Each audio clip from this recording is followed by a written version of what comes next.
अस्सलाम वालेकुम। हुकूमत की तरफ से जो स्ट्रेटजी इख्तियार की गई थी कि रोका जाए वो लोग जो अदम एतमाद में अपोजिशन का साथ देना चाहते हैं, उसके बाद अपोजिशन ने भी अपनी स्ट्रेटजी तब्दील की। सिंध हाउस के अंदर जब अरकान ने वाज़े तौर पर सामने आकर ऐलान किया कि हुकूमत का साथ नहीं देंगे, तो उसके बाद हुकूमत की तरफ से एक दबाव का सिलसिला शुरू कर दिया गया। घरों के बाहर लोगों को भेजा गया, लोटे लेकर लोग सिंध हाउस के बाहर पहुँचे। हलकों के अंदर राजा रियाज साहब के हल्के के बाहर, उनके घर के बाहर जाके मुजाहरा किया गया पाकिस्तान तहरीक इंसाफ की तरफ से। फिर साथ साथ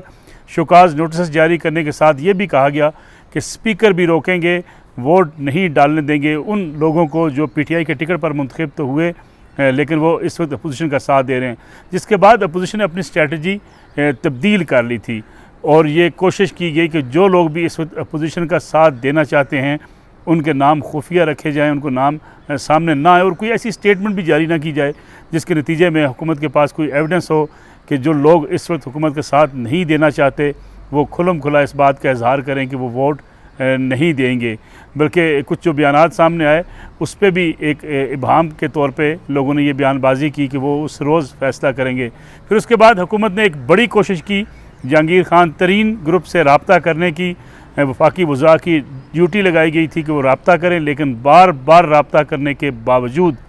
जहांगीर खान तरीन जो इस वक्त मुल्क से बाहर मुकीम हैं,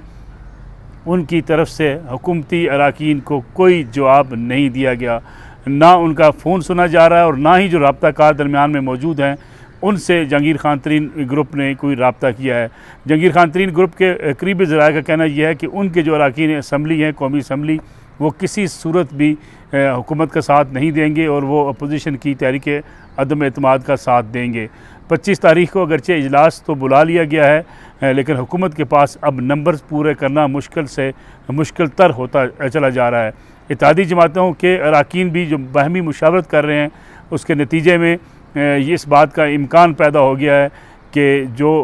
इत्तेहादी जमातें हैं वो भी इजलास के बाद जो है, जब इजलास बुलाया जाएगा उसके बाद इस बात का ऐलान कर देंगी कि हुकूमत के साथ नहीं हैं। MKM के साथ तकरीबन सिंध हुकूमत के मामलात तय पा चुके हैं और MKM के जितने जो उनकी तरफ से एक चार्टर ऑफ डिमांड पेश किया गया था उसको मंजूर किया जा चुका है और सिंध के वज़ीर आला इस हवाले से ख़ासे मुतहरक हैं। उन्होंने इस्लामाबाद का एक हंगामी दौरा भी किया जिसके बाद से मज़ीद कुछ अरकान के साथ जो इस वक्त हुकूमत के साथ थे वो उनके साथ राब्ते में आए हैं और इस बात का कभी इम्कान है कि ये लोग भी अनकरीब जो है वो इस बात का ऐलान कर देंगे और हुकूमती अरकान को ये बता देंगे कि वो किसी भी सूरत हुकूमत का साथ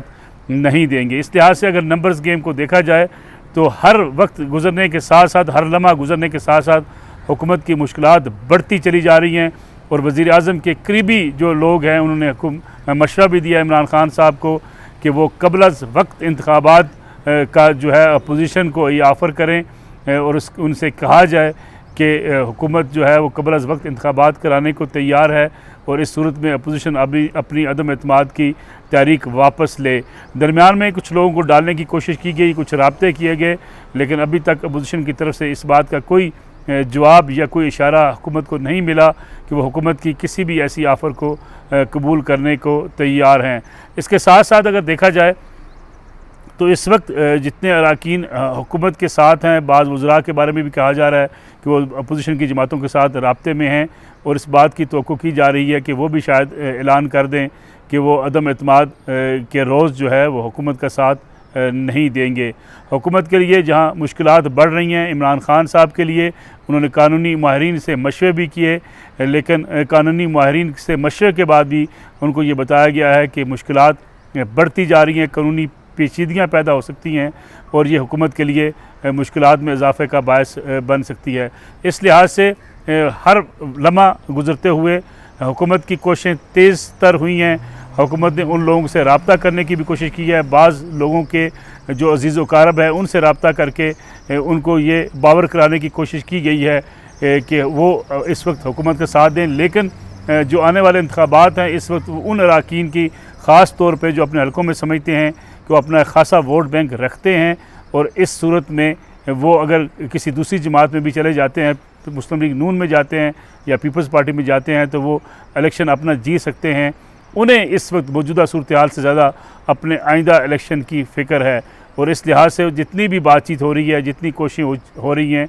वो इसी सूरत हाल के पेश नज़र की जा रही हैं। वज़ीर आज़म इमरान खान साहब ने जो मुशावरत का सिलसिला शुरू किया हुआ है, और ये भी एक तासर देने की कोशिश की जा रही है कि चौधरी निसार अली ख़ान जो हैं वो मुस्लिम लीग नवाज़ के अंदर एक ग्रुप रखते हैं, एक पूरा हमायती ग्रुप रखते हैं, और वो ऐन मौके पर एक्टिव हो सकते हैं और मुस्लिम लीग नवाज़ के उन अरकान को जो चौधरी निसार साहब के साथ हैं, उनके साथ राब्ते में हैं, उनको सामने ला सकते हैं, जिसके नतीजे में हुकूमत को ये सपोर्ट मिल सकती है कि हुकूमत जो है अपने अदम एतमाद की तहरीक को नाकाम बना ले। लेकिन चौधरी निसार अली ख़ान के जो करीबी ज़राए हैं, उनका कहना है कि कोई ऐसे अरकान कि अब तक जो है वो मालूमात नहीं हैं कि जो चौधरी निसार अली ख़ान साहब के साथ मिल के हुकूमत का साथ दें, क्योंकि उनके साथ जितने भी लोगों के पंजाब की सियासत में अगर बिलखुसूस बात की जाए, जो उनके राब्ते में रहे हैं माजी में, अब भी उनके साथ राब्ते में हैं, वो अपने अपने हलकों की सियासत करते हैं, और अपने हलकों में वो किसी सूरत भी ये नहीं समझते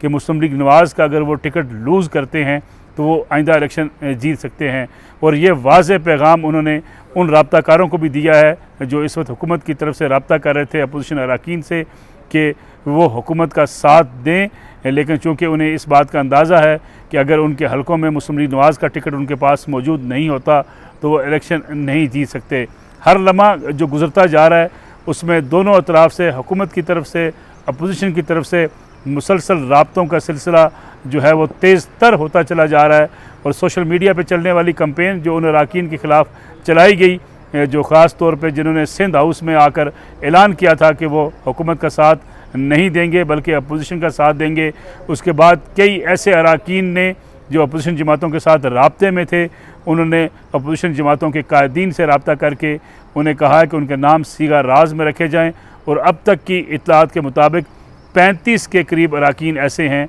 जो अपोजिशन के साथ राब्ते में आ चुके हैं, और जिनके बारे में इस बात का इम्कान मौजूद है कि ये लोग अपोजिशन का साथ दे सकते हैं। लेकिन सिंध हाउस में होने वाले उस इवेंट के बाद से जो एक सोशल मीडिया का दबाव बढ़ा, फिर उनके घरों के बाहर जिस तरीके से एहतजाज किया गया, सिंध हाउस के बाहर एहतजाज किया गया, तो इन अरकान की डिमांड यही थी कि अब उनके नाम जो हैं वो मंजर आम पर ना लाए जाएँ। अपोजिशन की स्ट्रेटजी भी ये थी कि कुछ नाम सामने लाए जाएँ ताकि ये बावर कराया जा सके अपोजिशन के उन अरकान को, या हुकूमत के सफ़ों में बैठे हुए उन अरकान को, या इत्तेहादी जमातों को कि हुकूमत के पास नंबर्स पूरे नहीं हैं, इसलिए एक मखसूस तादाद सामने लाई गई। लेकिन जो बाकी लोग थे उनको उसी वक्त जो है उनका नाम भी सीगा राज में कर दिया गया, और उनको मंजर आम पर भी इसलिए नहीं लाया गया कि हुकूमत की तरफ से जो दबाव का सिलसिला है वो बढ़ता चला जा रहा था, और जो